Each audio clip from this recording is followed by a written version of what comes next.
Allahumma ajirna minan nar. Allahumma ajirna minan nar. Allahumma ajirna minan nar. Ya Allah, lindungilah kami semua dari siksa-siksa neraka. La ilaha illallah Muhammadur Rasulullah sallallahu alaihi wasallam.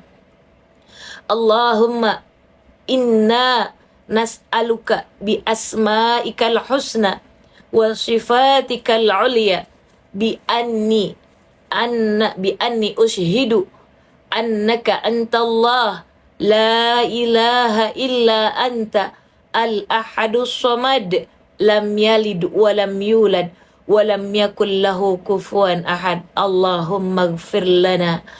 Allahumma inna nas'aluka al-afiyah fid dunya wal akhirah. Allahumma inna nas'aluka al-afwa wal afiyah fi dinina. Ya Allah, maafkanlah agama kami, wa dunyana dan dunia kami, wa ahlina dan keluarga kami, wa malina dan harta yang kau titipkan kepada kami. Allahumma astur auratina. Ya Allah, kami semua punya aib, tutuplah aib-aib kami ya Rabb. Wa amin rawatina, karena hanya Engkau sebaik-baiknya penjagaan. Allahumma inna nas'aluka salamatan fid din. Ya Allah, berilah keselamatan kepada kami, agama kami. Wa afiatan fil jasad, sehatkanlah jasmani kami ya Allah. Wa ziyadatan fil ilmi, tambahkanlah ilmu yang bermanfaat kepada kami. Wa taubatan qablal maut, turunkan taubat kepada kami sebelum ajal menjemput ya Rabb. Wa maghfiratan ba'dal maut, turunkan ampunan kepada kami ya Allah ketika kami terbujur kaku karena kematian. Wan najata minan nar, ya Allah, jauhkan kami dari api neraka. Indal hisab, ketika kami menerima hisab, berilah tangan kanan menerima hisabmu ya Allah, jangan dari tangan kiri dan jangan dari belakang punggung kami. Allahumma antas salam wa minkas salam wa ilaika ya'udus salam, fahayna rabbana bis salam wa adkhilna al jannata daras salam. Tabarakta rabbana wa ta'alaita ya dzal jalali wal ikram. Allahumma inna nastaudi'uka auladana fi kulli makanin ghabat anhum uyununa. Ya Allah, kami titipkan kepadamu anak-anak kami di saat kami tidak membersamai mereka. Fahrushum bi'ainika allati la tanam, jagalah mereka ya Allah dengan matamu yang tidak pernah tidur. Waknufhum biruknika alladzi la yuram, dan lindungilah mereka ya Allah dengan perlindunganmu yang kokoh. Wahfazhum bi'izzaka alladzi la yudam, dan jagalah mereka ya Allah dengan kemuliaanmu yang abadi.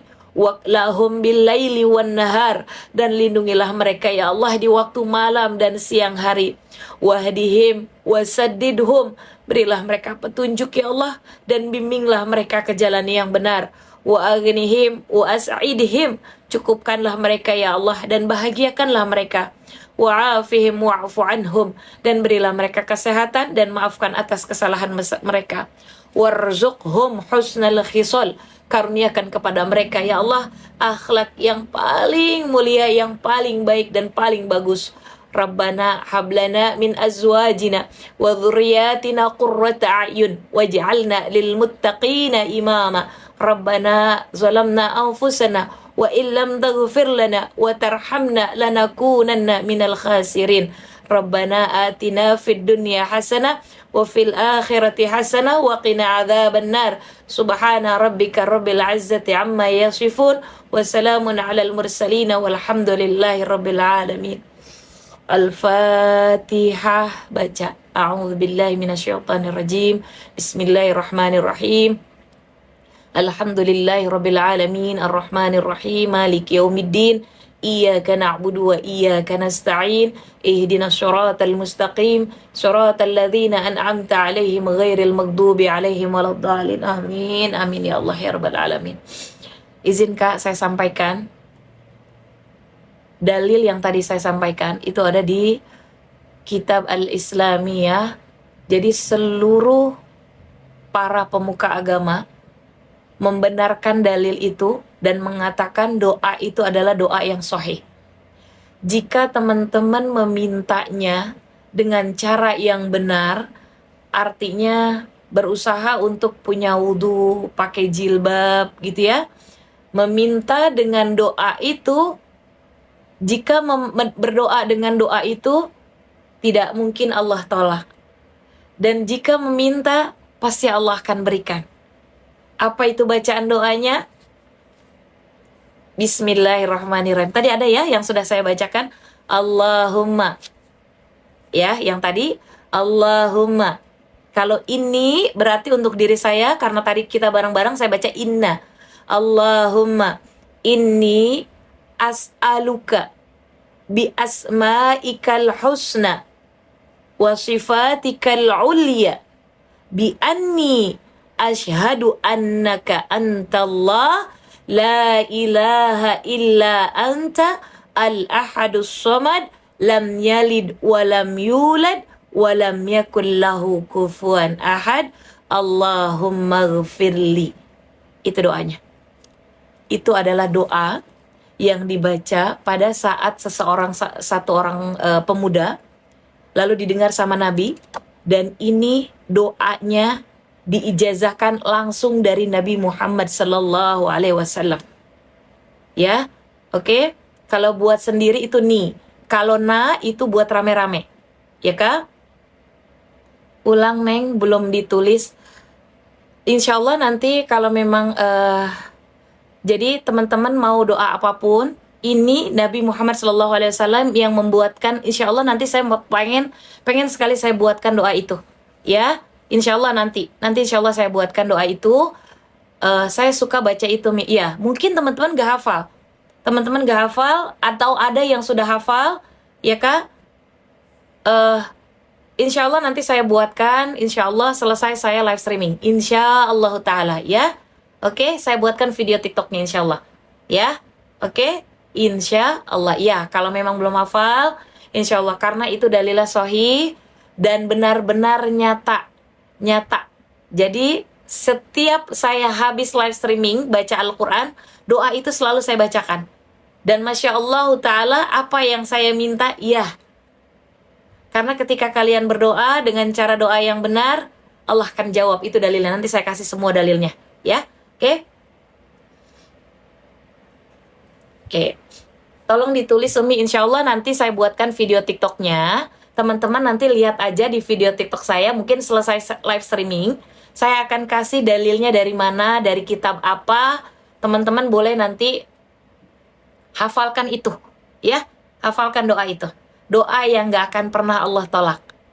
Mau bacanya satu kali dengan cara yang benar, mau bacanya tidak baca yang secara tidak sebaiknya punya wudhu, pakai mukena atau pakai kerudung, menghadap ke kiblat, baca doa itu.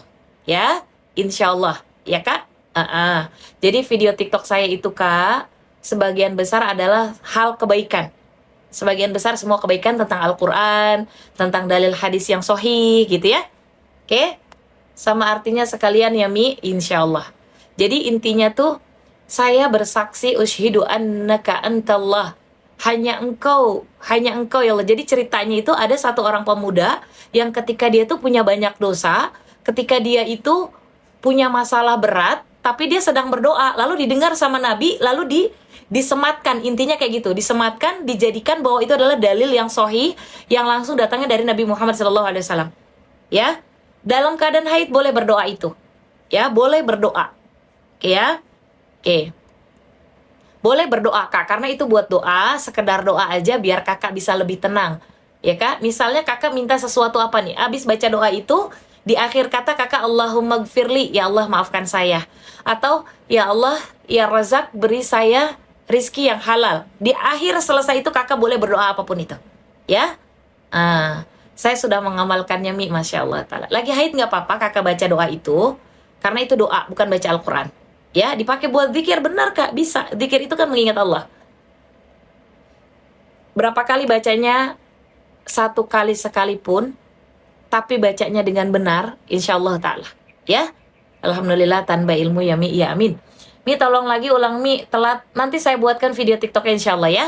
Setiap habis sholat teman-teman baca, lagi di jalanan misalnya teman-teman masih punya wudhu ya, minta sesuatu di jalanan misalnya ya, pengen apa gitu sama Allah tuh, pengen tenang, pengen apa gitu, minta sama Allah, itu doa itu ya. Baca doa itu dulu, lalu sebutkan asmaul husnanya, lalu teman-teman baca minta apa sama Allah. Itu doa yang gak ditolak, sama Allah. Apalagi waktunya misalnya di waktu sebelum adzan subuh, itu lebih waktu istimewa lagi. Ya, baca satu kali lagi. Teman-teman pasti sudah hafal itu. Allahumma inni as'aluka bi asma'ikal husna wa sifatikal ulya bi anni ushhidu annaka antallah la ilaha illa anta al-ahadus samad lam yalid wa lam yulad wa lam yakul lahu kufuwan ahad. Allahumma gfirli, contohnya selesai itu. Atau ya Allah ya Razak, beri saya rizki yang halalan wasi'an mubarakan. Ya Allah ya Wahab, ya Allah ya Tawwab. Ya, TikToknya apa Mi? Zia Fauzia 559, Zia Fauzia Real. Berarti selama ini aku kebalik, Mi, zikir salawat terus, baca itu baru doa. Nggak apa-apa Kak, intinya berdoa karena Allah. Jika bacanya benar, insya Allah nanti selesai ini saya buatkan doanya. Dalilnya sahih, itu adalah doa yang tidak akan Allah tolak. Insya Allah nanti saya katakan semua kenapa tidak ditolak, gitu ya. Oke? Jika kalian berdoanya benar, jika kaliannya meminta sama Allah, pasti Allah akan jawab. Ya? Oke? Nah, insya Allah nanti saya buatkan video TikToknya. Teman-teman nanti boleh kepoin akun saya. Saya tunggu Mi. Iya, saya tunggu. Saya live streaming dulu. Terima kasih Za, sama-sama. Robbi ini 5 anzalta bin khairit fakir. Kak Nurul ini tidak terbaca ya. Oke, sekarang saya buka sesi pertanyaan. Mi, kalau nggak punya wudhu bisa baca gini Kak. Sebaiknya kita punya wudhu. Haid ataupun tidak haid, wudhu itu diperbolehkan. Karena orang haid wudhu itu ambil fungsi yang kedua sebagai penjagaan kita dari pandangan yang maksiat, dari ucapan yang haram, dari tangan yang tidak membawa keberkahan gitu ya. Ditunggu videonya insya Allah Kak ya. Oke, itu doa. Oke, saya tunggu di ujung gang Mi.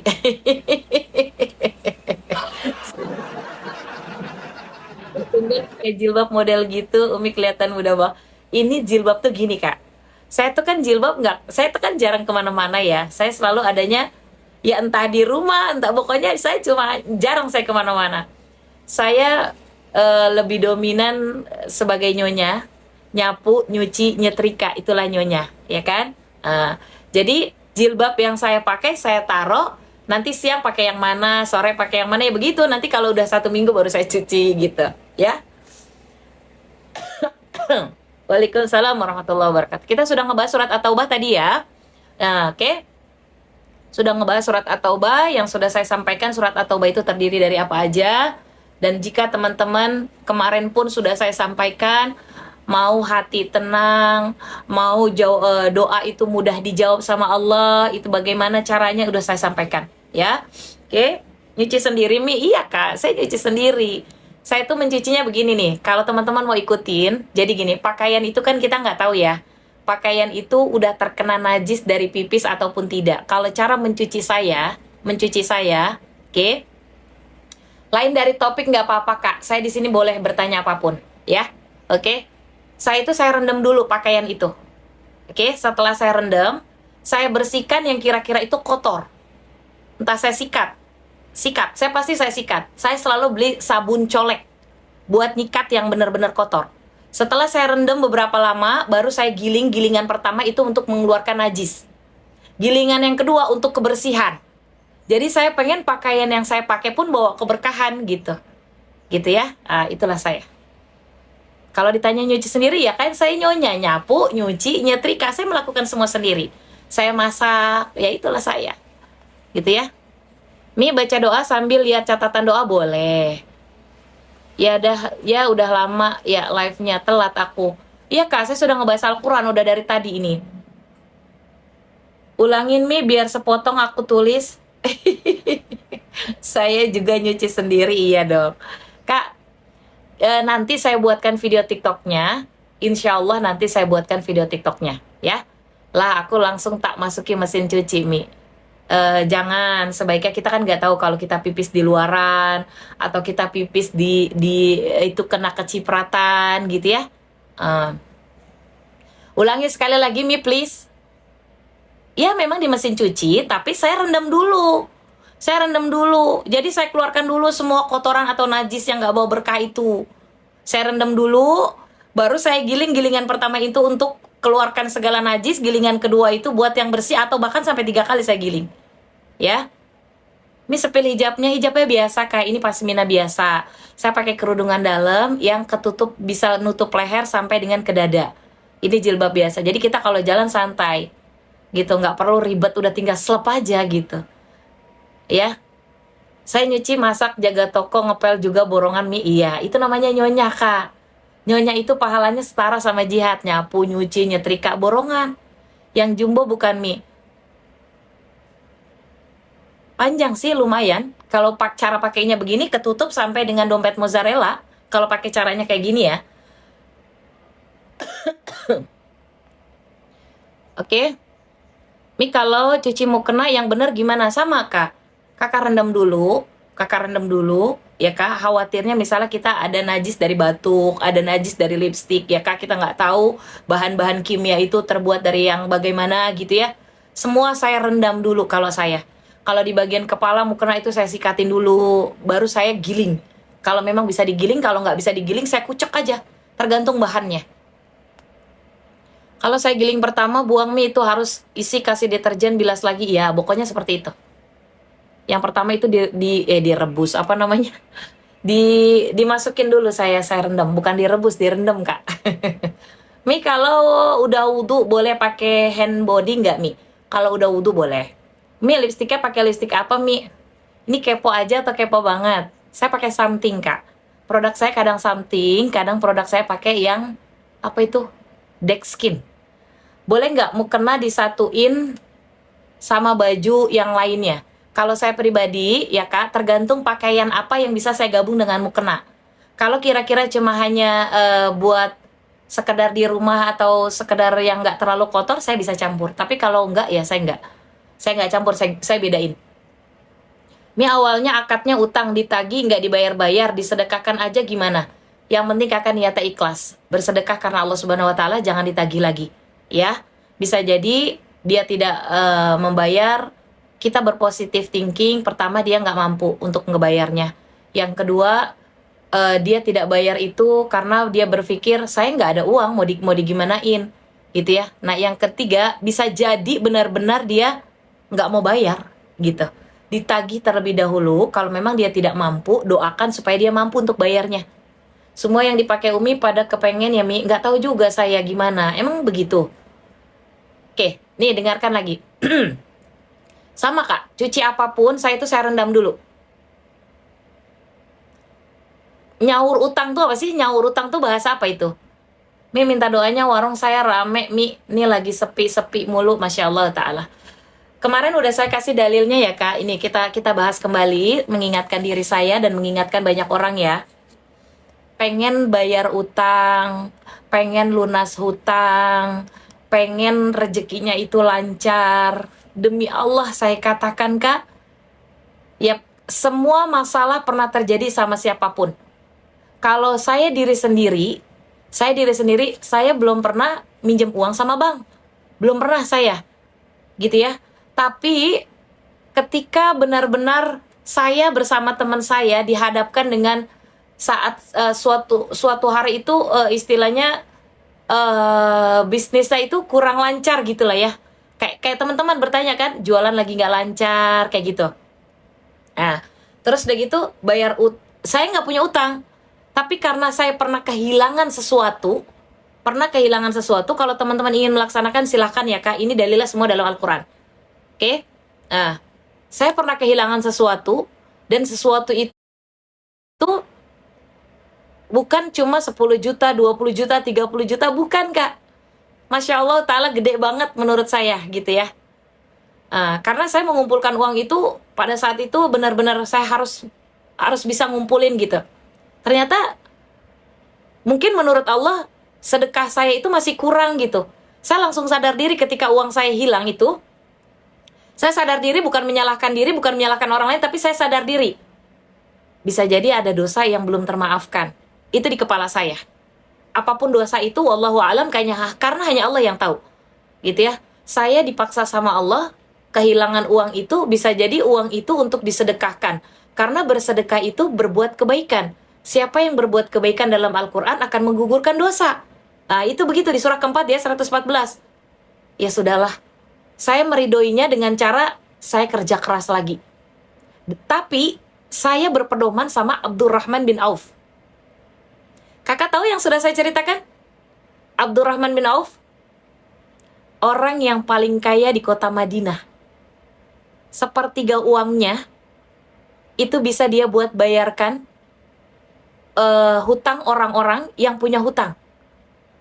Sepertiga penduduk kota Madinah. Dan sepertiga uangnya lagi bisa dikasih modal buat orang-orang yang benar-benar membutuhkan. Dan sepertiga uangnya lagi, jadi Masya Allah Ta'ala Kak. Jadi ketika saya fahami kisahnya Abdurrahman bin Auf, perbaiki sholat. Perbaiki sholat, maka Allah akan perbaiki rezekimu. Perbaiki sholat, maka Allah akan perbaiki kehidupanmu. Perbaiki sholat kalau kamu pengen sukses. Itu semua dalam Al-Quran, Kak. Saya bedah Al-Quran, artinya saya mempelajari sedikit-sedikit gitu ya tentang Al-Quran. Belum banyak, tapi saya sedikit-sedikit. Semua yang saya sampaikan semua berdasarkan Al-Quran. Ya, intinya Kak, kalau teman-teman pengen sukses seperti Abdurrahman bin Auf yang dia lakukan, dia sholat. Bagaimana sih perbaiki sholat itu? Bukan sekedar Allahu Akbar, Allahu Akbar, Allahu Akbar. Nih sekarang saya tanya dulu.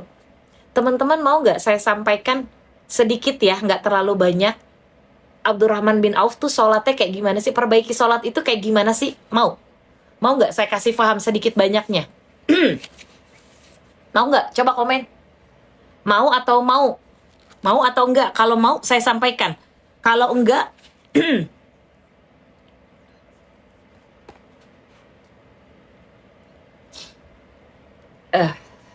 flu Kak. Udah jam 9:30 ya. Saya udah dari tadi nih nge-live-nya nih. Ternyata Abdurrahman bin Auf, oke terima kasih jawabannya ya. Ternyata Abdurrahman bin Auf, beliau sholat, sebelum beliau sholat, beliau fahami dulu. Yang teman-teman baca itu kan surat Al-Fatihah sama surat pendek, ya. Teman-teman tuh harus fahami dulu. Kenapa ada yang namanya bacaan surat Al-Fatihah? Kenapa kita disuruh sholat? Kenapa kita disuruh sholat gerakannya begini? Kenapa ada takbir? Kenapa ada sedekap? Kenapa ada ruku? Itu. Perbaiki sholat itu, yang saya perbaiki dan saya pelajari dari Abdurrahman bin Auf itu begitu. Masya Allah Ta'ala Kak, tidak pernah setiap hari saya tidak punya rezeki. Tidak pernah. Allah Maha Kaya, Allah Maha segalanya. Mohon maaf ya Allah, saya bukan untuk menyampaikan sesuatu apa yang saya punya, tapi saya pengen teman-teman juga pengen seperti Abdurrahman bin Auf, yuk kita perbaiki sholat kita gitu. Jadi unzur makola walatan zur mankola, nggak usah ngelihat siapa saya. Tapi apa yang saya sampaikan, kalian bisa menalarnya, bisa memahaminya, amalkan. Gitu ya. Oke, setiap hari saya tidak pernah tidak punya uang. Saya perbaiki cara saya berwudu, cara saya mau menghadap Allah, cara saya meminta ke Allah, bahkan saya harus meneteskan air mata ketika saya mengucap kata Allah aja, saya langsung netes air mata saya. Itu karena betapa Allah tuh baik banget sama saya, baik banget gitu. Allahu Akbar menurut saya. Jadi intinya gini, kenapa kita disuruh sholat? Harus kalian pahami bacaan surat Al-Fatihah itu apa. Sholat subuh, zuhur, asar, maghrib, isya, semua itu sudah tertera dalam Al-Quran. Semua sudah tertera dalam Al-Quran. Jadi kalau ada video dari non-muslim mengatakan orang Islam itu ngapain sih nonggang-nongging, sholat begitu aja, gitu ya. Demi Allah saya katakan, buka surah ke-50 di surah Qaf, di surah Qaf, itu di ayat ke-39, itulah perintah kalian sholat subuh. Allah punya sifat Ar-Rahman, sayang sama hambanya. Kenapa kalian disuruh sholat? Gerakan tubuh kalian sebelum kalian beraktivitas, yaitu dengan gerakan sholat.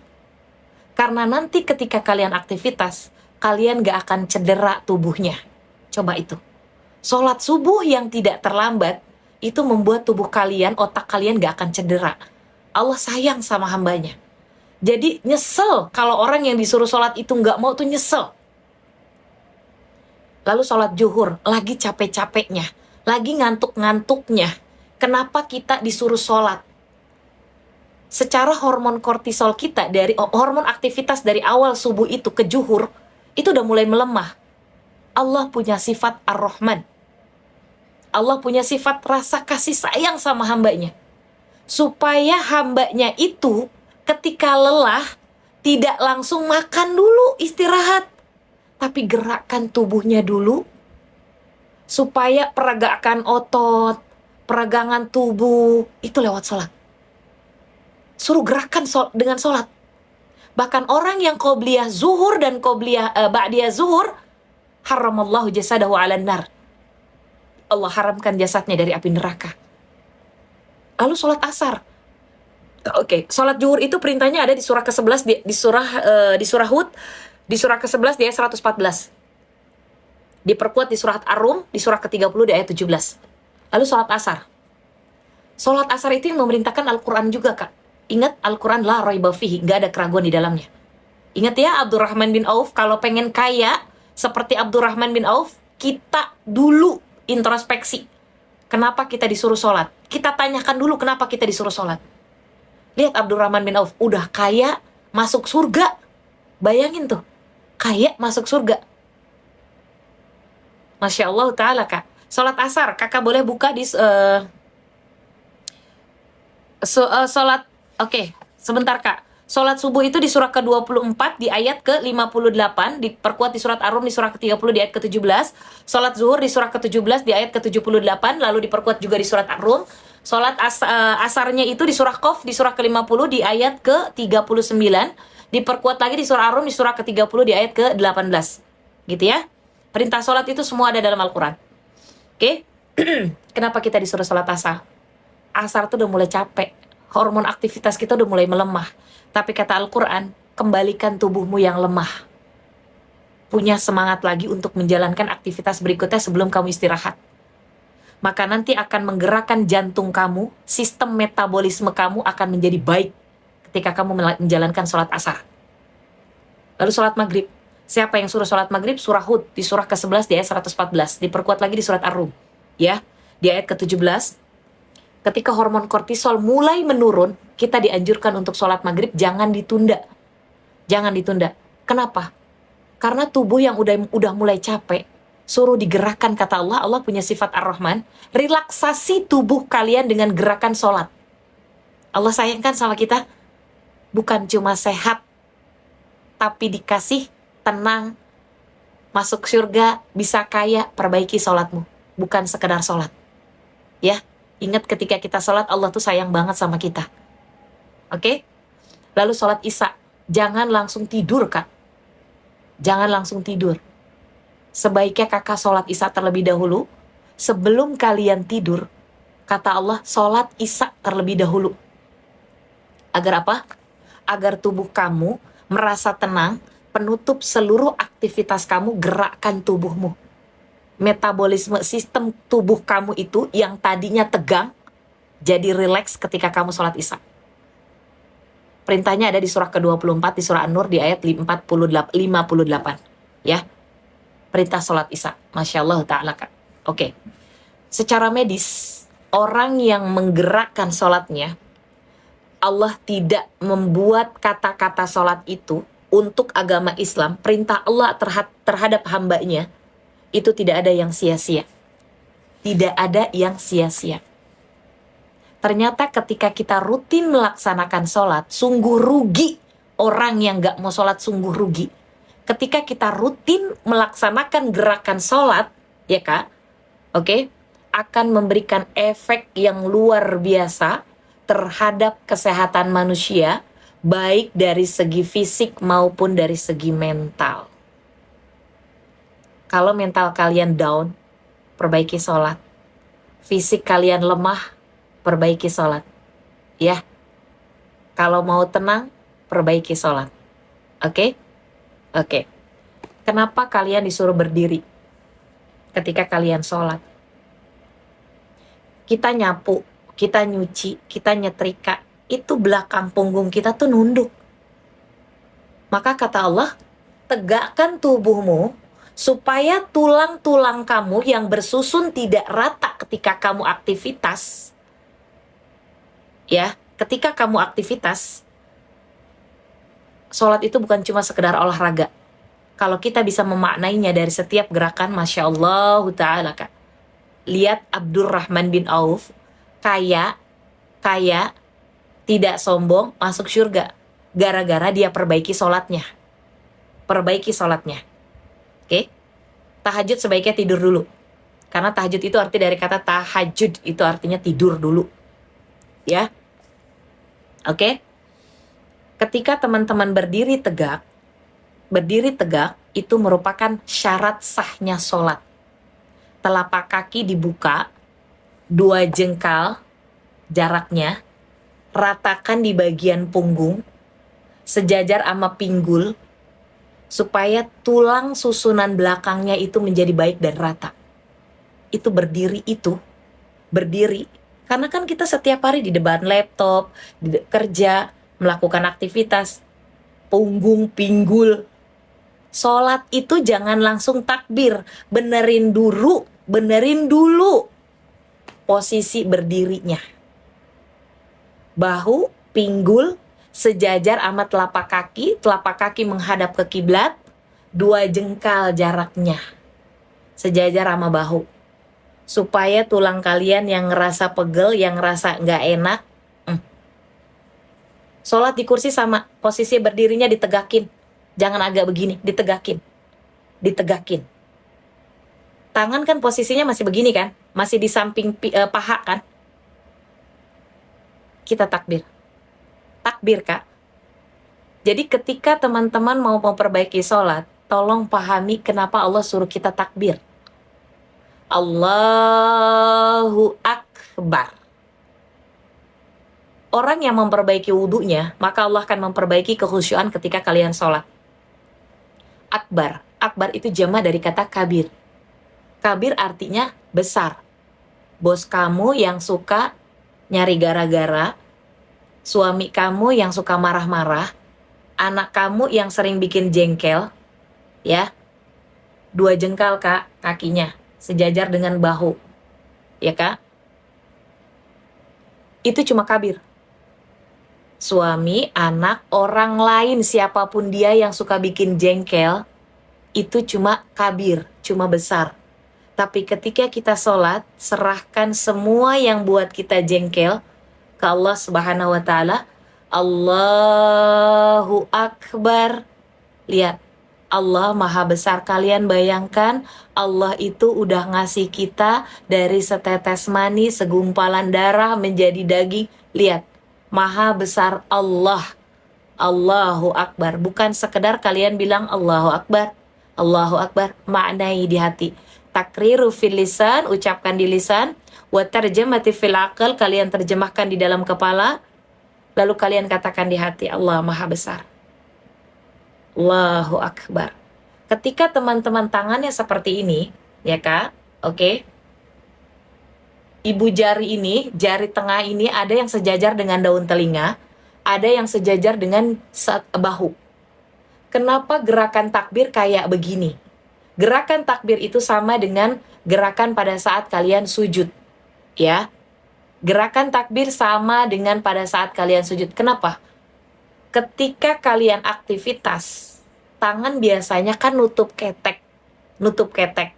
Tapi ketika ketiak kalian terangkat, itu adalah untuk saluran limfa. Saluran limfa itu apa sih? Pencernaan. Otomatis pernafasan kalian itu akan baik dari segi kesehatan. Kalau kita takbir, ya, kita takbir, Allah mau kasih kita sehat. Jadi orang yang nggak mau sholat itu ya nggak mau sehat dia, ya, itu takbir. Sekarang makna dalam keadaan gerakan Tangan kiri ada di bawah, tangan kanan ada di atas. Itu namanya sedekap. Ada yang fasholli lirabbika wanhar. Ada yang di sini, yang di antara kerongkongan dengan bagian dada. Ditaruh ada yang di sini, wallahu alam, semua punya dalil masing-masing. Ada yang di samping sebelah kiri, di pinggangnya, itu untuk orang-orang zaman dulu yang ketika perang, di sampingnya itu ada pedang, ketika sholat, tetap dia melaksanakan sholat, tapi bisa diambil pedangnya. Ada yang di bawah perut atau di bawah bagian dada. Dan tangannya, di bagian sini bisa, di bagian pergelangan sini bisa, oke? Di bagian ke sini bisa. Oke ya? Oke, jangan ditaruh di sebagian sebelah sini. Gitu? Gitu ya, Kak? Oke. Kak, izin ya, saya sedang menjelaskan tentang yang namanya bagaimana cara kalian untuk mendapatkan rizki kepada Allah Subhanahu wa Ta'ala dengan cara yang baik. Perbaiki wudumu, perbaiki sholatmu, bukan sekedar nonggang-nonggeng. Maka Allah akan perbaiki rizkimu, maka Allah akan perbaiki kesehatanmu, maka Allah akan perbaiki kehidupanmu, maka Allah akan berikan kamu kesuksesan sesuai yang kamu minta. Ini kisahnya Abdurrahman bin Auf, ya Kak? Kaya tapi masuk surga karena dia memperbaiki sholatnya. Memperbaiki sholatnya.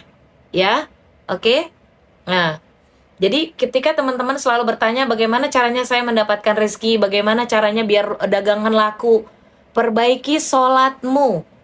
Perbaiki sholatmu. Jadi kalau kalian tanya gimana cara perbaiki sholat, ini saatnya saya sampaikan. Gitu ya? Oke? Ketika teman-teman ini posisi tangan kiri di bawah, tangan kanan di atas, ingat Allah menciptakan gerakan itu tidak yang sia-sia. Tidak yang sia-sia. Oke? Tangan kiri ini biasa digunakan untuk hal yang negatif. Contoh adalah cebok. Ya Kak? Oke? Membersihkan sesuatu yang kotor dengan yang kiri. Kalau yang kanan biasa dipakai dengan hal yang positif. Oke? Kisahnya adalah sahabatnya Nabi datang kepada Nabi. Ya Nabi, saya punya salah. Tolong hukum saya. Saya nggak mau ada di akhirat kelak, nanti saya dihukum. Apa yang harus saya lakukan? Lalu sahabat Nabi yang satunya lagi adzan sebagai muadzin. Hayya 'alas shalah. Segera sholat, kata Nabi. Kalau zaman dulu kita bisa ngobrol sama Nabi, kalau sekarang makanya percaya sama Al-Quran. Karena kita mengimani Al-Quran. Dan semua yang dikatakan ini semua ada dalam Al-Quran. Gitu ya, yang sudah pernah saya kasih dalilnya dalam 1 minggu ini berulang-ulang itu dalil saya kasih dalam Al-Quran. Ya, oke. Lalu datanglah muadzin itu berkumandang, lalu mereka ke masjid. Selesai sholat, yang tadi bilang punya dosa, dia datengin lagi tuh Nabi. Ya Nabi, saya punya dosa. Apa yang harus saya lakukan? Allahu ma'fu. Allah sudah memaafkan kamu. Apa makna dari cerita ini? Ketika kita sholat, kita kan bersedekap, Kak. Kita bersedekap. Oke? Tangan kiri kita di bawah, tangan kanan di atas, ya Kak? Umi, live ini bisa dilihat ulang kah? Wallahu alam Kak, kalau misalnya TikTok benar-benar bisa bikin menyimpan apa yang saya sampaikan, itu saya posting. Tapi kalau tidak, ya saya nggak tahu, gitu ya. Oke? Izin ya Kak, saya praktekkan dulu sholatnya. Wudu sudah kita praktekkan berkali-kali di room saya. Oke? Kenapa tangan kiri ada di bawah, tangan kanan ada di atas? Tutup maksiat yang pernah kalian lakukan dengan sholat. Tutup dosa zina yang pernah kalian lakukan dengan sholat. Jika kalian masih pernah punya hutang riba, tutup riba itu dengan katakan sholat. Nanti saya akan maknai kenapa sholat. Oke? Tutup maksiat apapun, riba, dosa, gibah, dan lain sebagainya yang pernah kita lakukan dengan perbaiki sholat. Jadi bukan sekedar sholat ya. Bukan sekedar sholat. Perbaiki. Oke, kalau perlu sebelum kita sholat, kita fahami dulu, nanti akan saya kasih paham. Baca Al-Fatihah itu saatnya kita ngobrol sama Allah. Saatnya kita ngobrol sama Allah, ya. Oke, dan itu kayaknya sebagian udah saya buatkan video TikToknya. Kepoin aja akun saya ya. Oke, kalau teman-teman pengen mendapatkan amalan apa yang mungkin pada saat saya live streaming teman-teman belum dapatkan, boleh teman-teman baca aja, lihat video TikToknya.